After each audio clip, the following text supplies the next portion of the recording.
ಏನು ಸಿಎಂಜಿ cricket premier league ನ ಗೌಡಗೆರೆ ನಮಗೆ ಸ್ವಾಗತವನ್ನು ಕೋರಿದ್ದಷ್ಟೇ ಅಲ್ಲದೆ ನಮ್ಮ ಇಡೀ ತಂಡ ಇವತ್ತು ಇಲ್ಲಿ ಭಾಗಿಯಾಗಿದೆ.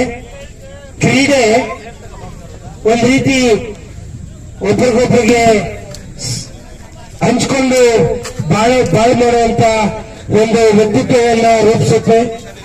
ಕ್ರೀಡೆಗೆ ಬಹಳ ಪ್ರಾಮುಖ್ಯತೆ ಇದೆ. ಯುವಕರು ಇವತ್ತಿನ ಸೋಷಿಯಲ್ ಮೀಡಿಯಾ ಯುಗದಲ್ಲಿ ದಾರಿ ತಪ್ಪಿರ್ತಕ್ಕಂಥ ಸಂದರ್ಭದಲ್ಲಿ ಇವತ್ತೆಲ್ಲೋ ಒಂದ್ ಕಡೆ ಯುವಕರನ್ನ ಒಗ್ಗೂಡಿಸಬೇಕು, ಯುವಕರು ಒಂದು ಒಳ್ಳೆ ದಾರಿನಲ್ಲಿ ನಡಿಬೇಕು ಅಂತ ಹೇಳಿದ್ರೆ sound mind in sound body ಅನ್ನೋ ರೀತಿಯಲ್ಲಿ ಯಾವ ಯುವಕರ ದೇಹ ಸದೃಢವಾಗುತ್ತೋ, ಯಾವ ಯುವಕರು ದೇಹವನ್ನ ದಂಡಿಸಿ ಆಟಗಳನ್ನ ಆಡಿ ಚೆನ್ನಾಗಿ ದೇಹವನ್ನು ಇಟ್ಕೋತಾರೋ ಆ ಯುವಕರ ಮನಸ್ಸು ಕೂಡ ಅಷ್ಟೇ ಒಳ್ಳೆಯ ತಂದಲ್ಲಿ ಇರುತ್ತೆ ಅನ್ನೋ ಒಂದು ಕಾರಣ ಇದೆ. ಹಾಗಾಗಿ ಈ ಒಂದು ಕ್ರೀಡೆಯನ್ನ ನಮ್ಮ ತಾಲೂಕಿನ 257 ಗ್ರಾಮಗಳಿಂದ ಕೂಡ ಒಂದೊಂದು ಟೀಮ್ ಬಂದು ಆ ಪ್ರತಿ ಗ್ರಾಮದಿಂದ ಪಂಚಾಯತಿಗೆ ಮೊದಲು ಕ್ರೀಡೆ ಆಯೋಜನೆ ಆಗುತ್ತೆ. ಪಂಚಾಯತಿ ಆದ ನಂತರ ಆ ಪಂಚಾಯತಿನಲ್ಲಿ ವಿನ್ ಆದಂತ ಟೀಮ್ಗಳು ಹೋಬಳಿ ಲೆವೆಲ್ಗೆ ಆಟ ಆಡ್ತಾರೆ. ಹೋಬಳಿನಲ್ಲಿ ವಿನ್ ಆದಂತ ಟೀಮ್ಗಳು ಶಿರಾಗ್ ಬಂದು ತಾಲೂಕು ಲೆವೆಲ್ ಸ್ಪೋರ್ಟ್ಸ್ ಅಲ್ಲಿ ಭಾಗವಹಿಸಿ ಅವರಿಗೆಲ್ಲ ಬೆಂತಟ್ಟಬೇಕು ಅಂತ ಹೇಳಿ ಬಹಳ ಪ್ರೋತ್ಸಾಹ ಕೊಡೋ ದಿಕ್ಕಿನಲ್ಲಿ ತಾಲೂಕು ಹಂತದಲ್ಲಿ 1 ಲಕ್ಷ ರೂಪಾಯಿ ಮೊದಲನೇ ಬಹುಮಾನ, 55,000 ರೂಪಾಯಿ ರನ್ನರಪ್ ಆಗ್ತಾರೆ ಯಾರು ಅವರಿಗೆ ಎರಡನೇ ಬಹುಮಾನವನ್ನು ಕೊಡುವಂಥದ್ದು. ಹಾಗೆ ಪಂಚಾಯಿತಿ ವ್ಯಾಪ್ತಿಯಲ್ಲೂ ಕೂಡ ಮೊದಲನೇ ಬಹುಮಾನ 11,000, ಎರಡನೇ ಬಹುಮಾನ 5,500 ರೂಪಾಯಿ.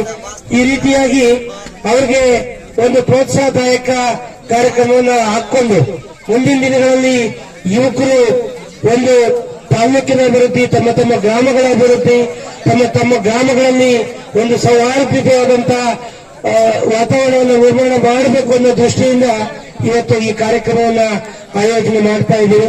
ಈಗಾಗಲೇ ಹೆಣ್ಣು ಮಕ್ಕಳಿಗಾಗಿ ಪ್ರತಿ ಗ್ರಾಮದಲ್ಲೂ ಕೂಡ ರಂಗೋಲಿ ಸ್ಪರ್ಧೆಗಳು ನಡೀತಾ ಇದೆ.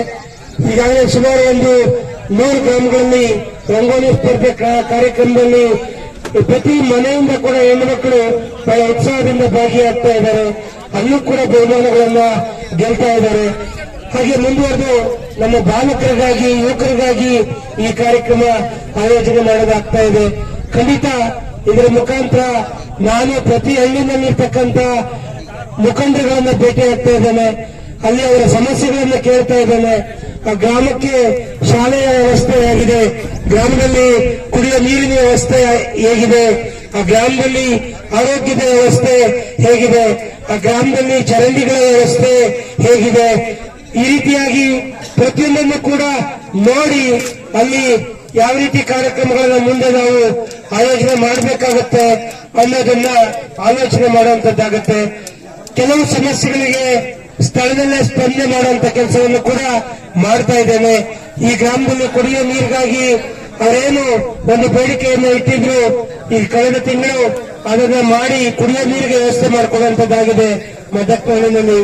ಈಗಾಗಲೇ ನಮ್ಮ ತಾಲೂಕಿನ 257 ಗ್ರಾಮಗಳಲ್ಲಿ ಪ್ರತಿ ಹಳ್ಳಿಗೂ ಕೂಡ ಒಂದು ಮುಖ್ಯವಾದ ಜಾಗದಲ್ಲಿ ಸೋಲಾರ್ ಮಾಸ್ಟ್ ದೀಪವನ್ನು ಅಳವಡಿಸಿಕೊಡುವಂತ ಕೆಲಸ ಆಗ್ತಾ ಇದೆ. ಈ ರೀತಿಯಾಗಿ ಒಂದು ಒಳ್ಳೆ ದಾರಿನಲ್ಲಿ ಯುವಕರನ್ನ ತಲುಪಬೇಕು ಅಂತ ಹೇಳಿ ನಮ್ಮ ತಾಲೂಕಿನ ಎಲ್ಲ ಅಮೂಲಾಗ್ರ ಒಂದು ಏನು ಅಭಿವೃದ್ಧಿ ಆಗಬೇಕು ಆ ಕಾರ್ಯಕ್ರಮಗಳಿಗೆ ನಾವು ನಮ್ಮ ತಂಡ ಎಲ್ಲ ರೀತಿಯ ಒಂದು ಕಾರ್ಯಕ್ರಮಗಳನ್ನು ರೂಪಿಸಬೇಕು. ಮುಂದಿನ ದಿನಗಳಲ್ಲಿ ನಮ್ಮ ಮಕ್ಕಳಿಗೆ ಶಾಲೆ ಬೇಕು.